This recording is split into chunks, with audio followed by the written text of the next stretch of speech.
Age of his career, given his age and inactivity. The question is, can Keith still compete at that level? When you think about the way Thurman might win the fight, I think he needs to land something fight-altering at some point. That's right. Like a big shot. Because what you said earlier, Mike, is true. Fundora has such a high work rate, plus he enjoys the height and the reach. It's difficult if the fight just kind of goes along.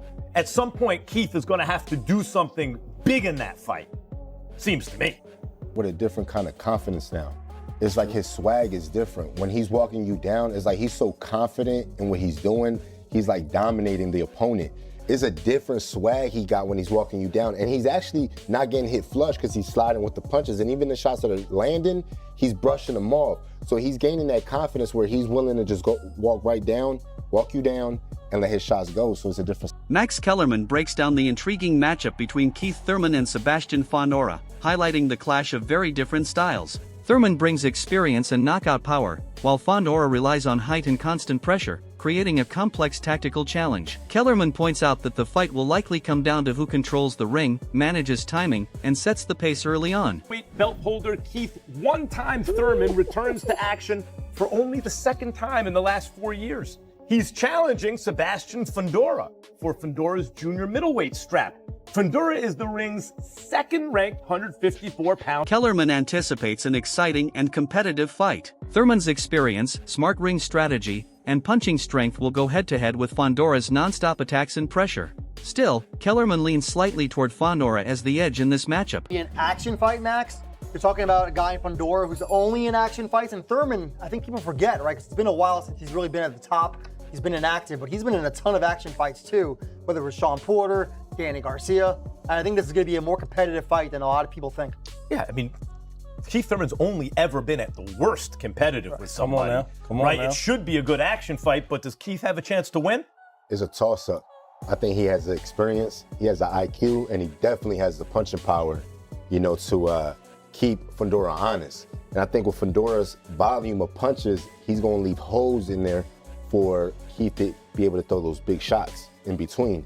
So, I lean a little bit towards Fundora, but he got that power. Roy Jones Jr. believes that Keith Thurman must score a knockout to beat Sebastian Fundora. According to Jones, trying to win by decision won't be enough because Fundora's size and style make it hard for Thurman to accumulate points. The only realistic path to victory for Thurman, he says, is a decisive stoppage. Ahead of Sebastian Fundora, Keith Thurman, main event this Saturday.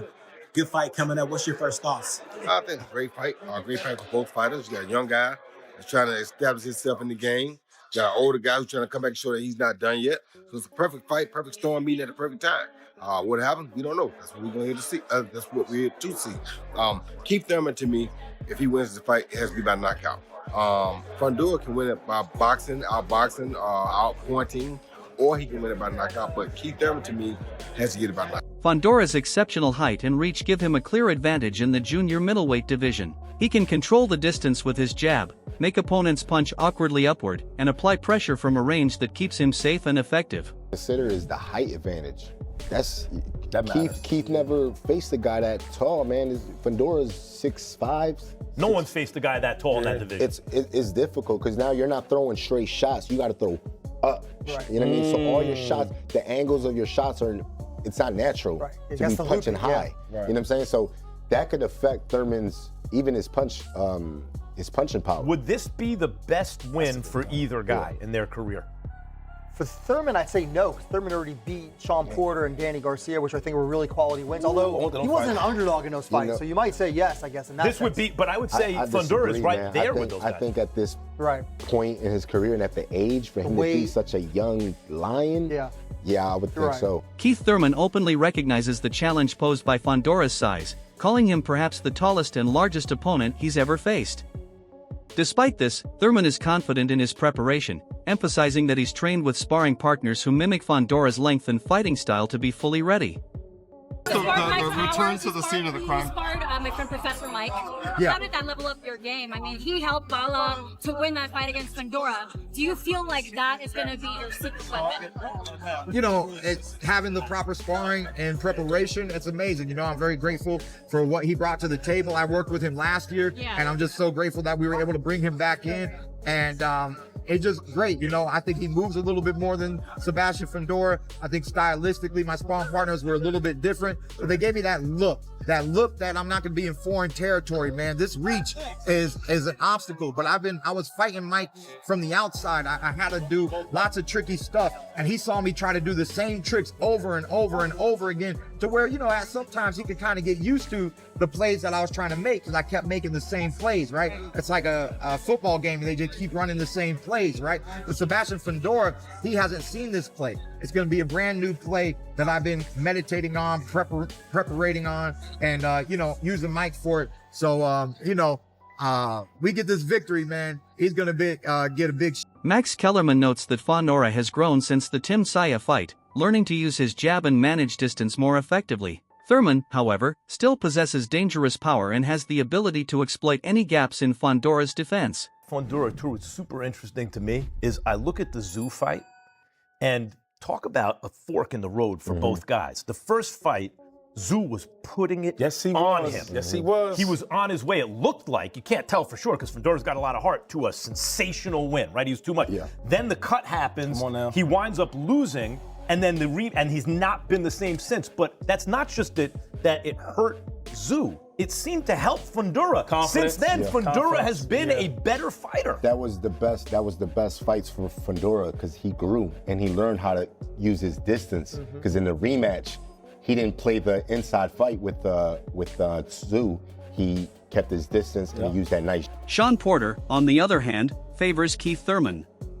He calls Thurman a remarkable fighter with elite experience and sharp ring intelligence. Porter believes that if Fundora can't land consistently, Thurman's movement and timing will dominate, making him the slight favorite in this high-stakes bout. He's going up against Fundora. What are your thoughts on Yeah, that? you know, there was a point, I think about a year ago, I knew that he could beat Fundora. And after seeing Fundora over this last year and a half, I'm like, I don't know. I really don't know if anybody can beat Fundora at 54. You know, I do know that Keith is special, and he's got this special combination. It's really hard to contend with. I'm going to pick Keith to win this one. If he wins, is he a Hall of Famer? Keith? I don't know. I think there's been a lot of holes in his career. I hate talking Hall of Fame.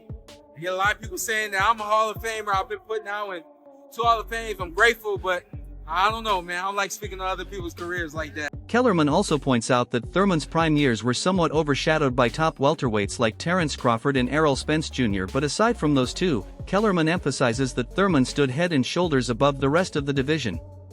Keith was overshadowed at welterweight by 2 fighters who were a little bit, well, there's Terrence Crawford in a league of his own. Right. And then Spence was a little more dominant than Thurman. That's true. But other than Crawford and Spence, I think Thurman was the best of the rest, right? Sebastian Fundora has made it clear that he is confident and fully ready for his fight against Keith Thurman. He promises to give his best performance in the ring and expects Thurman to do the same. Fundora believes that his skill set and champion mindset give him an advantage as he aims to successfully defend his title. I have no ill feelings toward anybody. It's just, we're gonna go in there and punch each other in the face. What more can I say? You know, the people that piss you off, or you really can't do that in the streets. I have someone talking to me, talking bad to me, and I am allowed to hit him for 12 rounds, 36 minutes. Everything I have, all the bad feelings or whatever the case is, they do right there and then. That Tim Stewart in the last fight called you a bad motherfucker. Do you feel like with Thurman talking all that smack, well, not smack about you, but just, you know, by him winning, do you feel like he's going to have that same love now that maybe call you out and say you're actually a better friend? Did you win on Saturday? Absolutely. I sense respect from him. I don't know. He talks a lot, but I still sense the respect. I can see it. I can feel it. But, you know, that's all for Saturday to, you know, after the fight. You talk about, you know, PBC taking care of you and you being in a great position here, but so is he. Do you feel like you're a little bit breaking PBC's heart?